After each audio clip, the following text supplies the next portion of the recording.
सबके कर्तव्य का, हम सबकी जिम्मेदारी का। सरकार का अपना एक कर्तव्य है, उसकी अपनी एक जिम्मेदारी है, वो उसका किस तरह से निर्वाह कर रही है इसका निर्धारण जनता करेगी, हम सबके सामने विदित है। जनता का कर्तव्य है जनमत से सरकार चुनना, उन्होंने एक सरकार चुनी है, उनको निर्धारित करना होगा कि सही निर्णय है या गलत निर्णय है। विपक्ष का काम है सरकार को घेरना, सरकार से कड़े सवाल पूछना और लोगों की और वंचित लोगों की आवाज बनना, और मुझे लगता है विपक्ष एक अच्छा काम कर रहा है। सरकार निरंतर विपक्ष के सवालों को दबाने का प्रयास करती है और कहीं ना कहीं इस प्रयास में मुझे दुख होता है ये कहते हुए, क्योंकि मैं इसी जगत से आई हूं, कहीं ना कहीं इस प्रयास में मीडिया के कुछ लोगों का कठपुतली की तरह इस्तेमाल किया जा रहा है, क्योंकि मीडिया की भी अपनी जिम्मेदारी है। मीडिया लोगों की आवाज बनती है, मीडिया सशक्त विपक्ष की आवाज बन के उभरती है। हर बार हर दौर में विपक्ष की आवाज को मजबूत करने का काम मीडिया करती है और मीडिया चुनी हुई सरकार को आईना दिखाती है। लेकिन कुछ मीडिया के कुछ लोग ऐसा नहीं कर रहे हैं और पत्रकारिता के नाम पर एक गोरख धंधा चल रहा है। मैं मीडिया पर टिप्पणी नहीं करना चाहती, क्योंकि हम सब अपने अंतःकरण में जानते हैं कौन कितने पानी में है, कौन क्या कर रहा है। लेकिन कल शाम को एक लाइव टीवी डिबेट पर बड़े दुर्भाग्यपूर्ण और अभद्र शब्दों का प्रयोग हुआ, तो मीडिया के कुछ लोगों को भी ये जवाब देना पड़ेगा कि क्या आप कुछ कठपुतली बनकर सरकार के एजेंडा को चलाने में अभी तक काम कर रहे थे, अब क्या आप सरकार की कठपुतली बनकर विपक्ष के नेताओं को गालियां दीजिएगा, अभद्र शब्दों का प्रयोग करिएगा। और कांग्रेस पार्टी के इस मंच से कल जो लाइव टीवी के डिबेट पर हुआ वो दुर्भाग्यपूर्ण था, वो मीडिया पर धब्बा है और हम उसकी घोर निंदा भर्त्सना करते हैं, क्योंकि ये देश का इतना बड़ा मीडिया समूह है और ये इस कदर जहर उगल रहा है। और आज से नहीं, ये पहली बार नहीं है कि ऐसा कहा गया है, आज से नहीं, ये पहली बार नहीं है ऐसा कहा गया, ये सालों से कहते आ रहे हैं। ये जो विभाजन का काम, ये जो जहर घोलने का काम हो रहा है, ये अकेले नहीं है, मीडिया के और भी कुछ साथी हैं जो जानते हैं वो क्या कर रहे हैं और जानबूझकर ये कर रहे हैं। दिक्कत की बात यह है कि 7 साल से जिसके हाथ में सरकार है, जिसके हाथ में सत्ता है, जिसके हाथ में एजेंसी है, जिसके हाथ में पावर है, उससे सवाल नहीं होगा। सवाल आज भी विपक्ष से होगा और हमें कोई आपत्ति नहीं है। आप विपक्ष से और कड़े सवाल पूछिए, आप विपक्ष से जितने चाहिए सवाल पूछिए, क्योंकि हम सवालों से आनाकानी नहीं करेंगे, हम सवालों से भागेंगे नहीं, मुझे इससे कोई दिक्कत नहीं है। लेकिन सवाल तो बदहाली पर, सवाल बेरोजगारी पर, सवाल महंगाई पर, सवाल महिला सुरक्षा पर, इन सब मुद्दों पर भी तो पूछना पड़ेगा।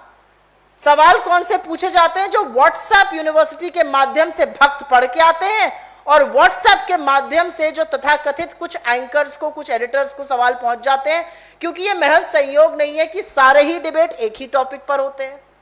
डिबेट तो हमने भी बड़े किए टीवी चैनल पर। कहीं पर मीडिया की अपनी साख, मीडिया की अपनी विश्वसनीयता पर जब यह सवाल उठता है, तो जरूर मैं इस मंच के माध्यम से, चाहे वो एडिटर्स गिल्ड हो, चाहे वो न्यूज ब्रॉडकास्टर्स एसोसिएशन हो, जिसके अध्यक्ष रजत शर्मा जी हैं, मैं ये आह्वान करती हूं कि आप जो शब्द कल बोले गए उसके बारे में क्या टिप्पणी करते हैं, आप इसके बारे में क्या राय रखते हैं, आप इस पर कोई कार्यवाही करिएगा कि नहीं करिएगा। ये जहर कब तक निरंतर कुछ पत्रकार जो सरकार के नुमाइंदे बनकर पत्रकारिता का ढोंग करते हैं, वो कब तक ये करते रहेंगे? जहर घोलने का काम, विभाजन का काम, सरकार के एजेंडा को चलाना, असली मुद्दों से ध्यान भटकाना, सही मुद्दों को ना उठाना, ये कब तक होता रहेगा? और क्या इस पर कोई कार्रवाई की जाएगी? मैं फिर से एक बार अंत में बस इतना ही कहूंगी कि मीडिया को लोकतंत्र का चौथा प्रहरी कहा गया है। मैं मीडिया का बहुत सम्मान करती हूं, खुद मीडिया जगत से आई हूं और मुझे लगता है मीडिया की आज के वक्त में एक बहुत बड़ी जिम्मेदारी है। लेकिन सरकार के नुमाइंदे बनकर जो पत्रकारों के भेष में घूम रहे हैं वो गलत कर रहे हैं। लेकिन ये सिर्फ कठपुतली है सरकार को अपनी एजेंडा चलवाने के लिए। सरकार अब इनके माध्यम से विपक्ष के साथ अभद्रता और गाली गलौज तक अब करवा रही है।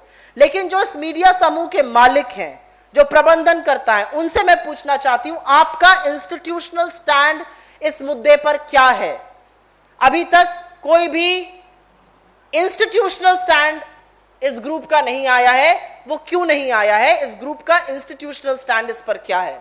मैं फिर से अपनी बात खत्म करने से पहले जो कल टिप्पणी हुई उसकी निंदा भर्त्सना करती हूं, क्योंकि यह पतन का परिचायक है। यह परिचायक है कि कैसे कठपुतली बनते बनते आप इतने मोहरा बन गए सरकार के हाथों में। यह गलत है।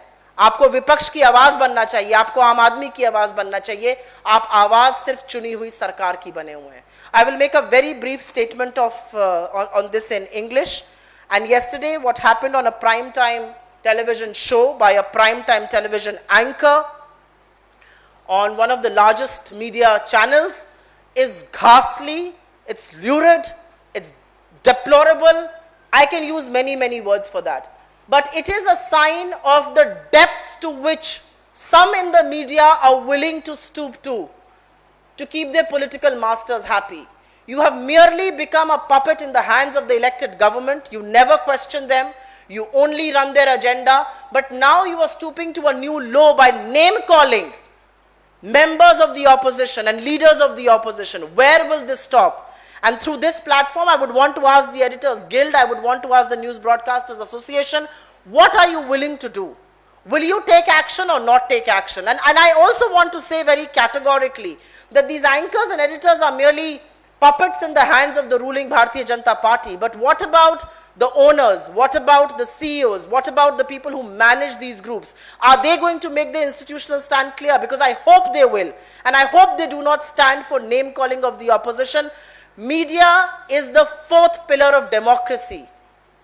And some in the media are willing to stoop low and bring shame to a profession that I have the highest regard for, and all of you have the highest regard for.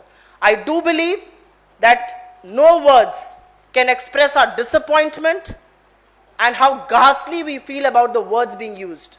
It is not just an apology that's going to work online. It was said on air. We expect an apology, but we also expect the institution to make its stand clear. What is the stand of India's largest media group on this, which is the owner and promoter of this channel? What is the stand of the CEOs, the MDs of that group? We really would want to know. Thank you very much. Any questions on this?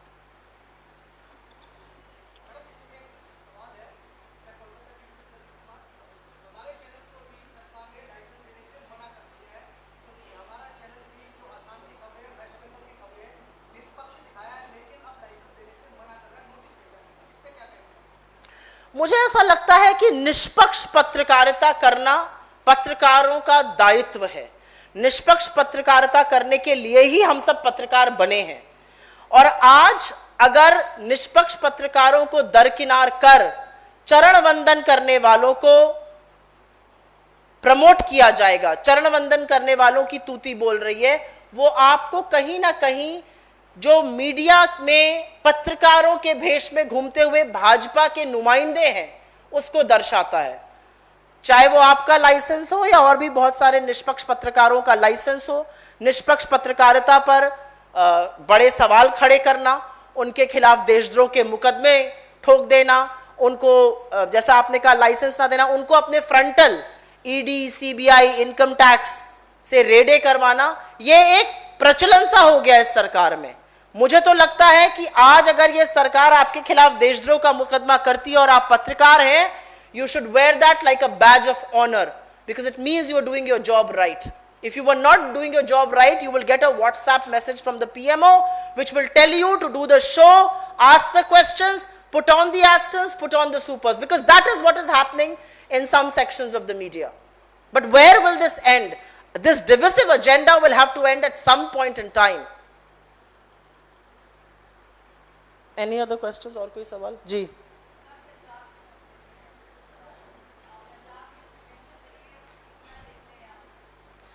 Punjab की जो situation है उसके general secretary incharge Harish Rawat ji हैं और मेरी उनसे आने के पहले मुलाकात और बात हुई थी और उन्होंने कहा पंजाब के जितने भी सवाल हैं आप पत्रकार बंधुओं से बोलिए कि वो सवाल मुझसे पूछे। उनके एक व्यक्ति हैं जो उनका सारा कार्यभार संभालते हैं। आप इस प्रेस कॉन्फ्रेंस के बाद मुझसे उनका नंबर ले लीजिएगा अगर आपके पास ना हो। और मुझे लगता है इसके बारे में पूर्ण रूप से आपको general secretary incharge Harish Rawat ji ही अवगत करा सकते हैं।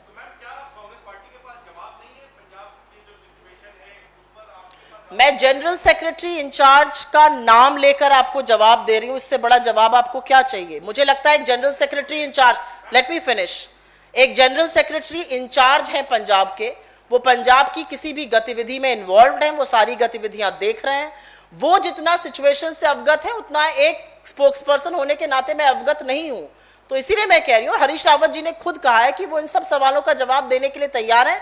आप कृपया करके उनको फोन मिला के उनसे बात कीजिए।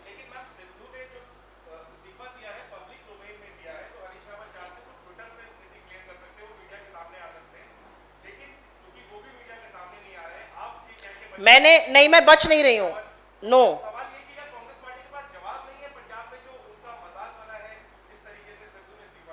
नहीं, एक तो मैं इस शब्द पर आपत्ति करती हूं, प्रजातंत्र में किसी का मजाक नहीं बनता है। प्रजातंत्र में आप कुछ निर्णय लेते हैं और उन निर्णयों पर हम कायम रहते हैं, और कई बार वो निर्णय शायद वर्कआउट नहीं करते, तो मजाक बनना एक गलत शब्द होगा। मैं बिल्कुल आपके सवालों से नहीं भाग रही हूं, मैं आपको सही व्यक्ति के डायरेक्शन में कर रही हूं कि हरीश रावत जी जनरल सेक्रेटरी इंचार्ज है पंजाब के, और वो पूरे मामले से मुझे लगता है मिनट दर मिनट अवगत है, जो मैं नहीं हूं।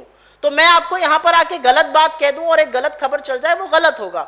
मुझे लगता है हरीश रावत जी से बात करना इस पूरे मसले पर श्रेयस्कर रहेगा।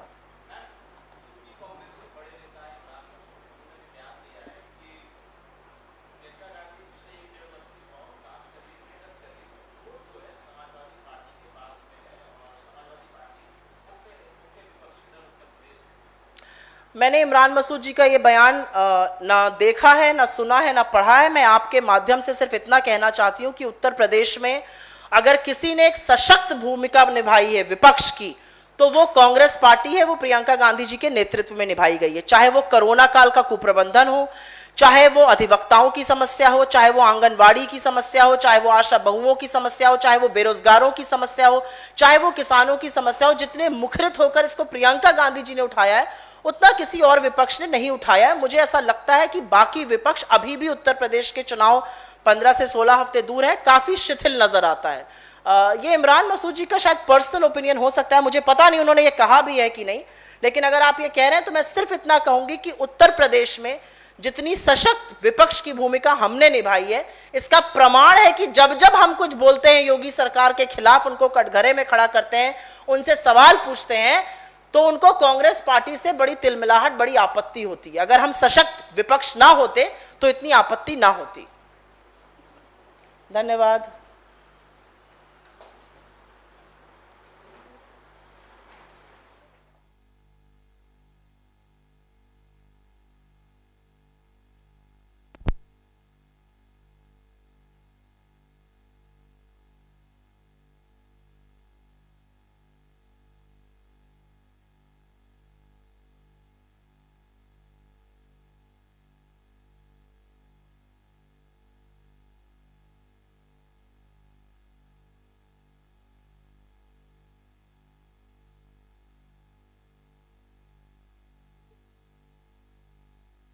न्यूज 6 ओडिया, सत्य, संकल्प और संघर्ष।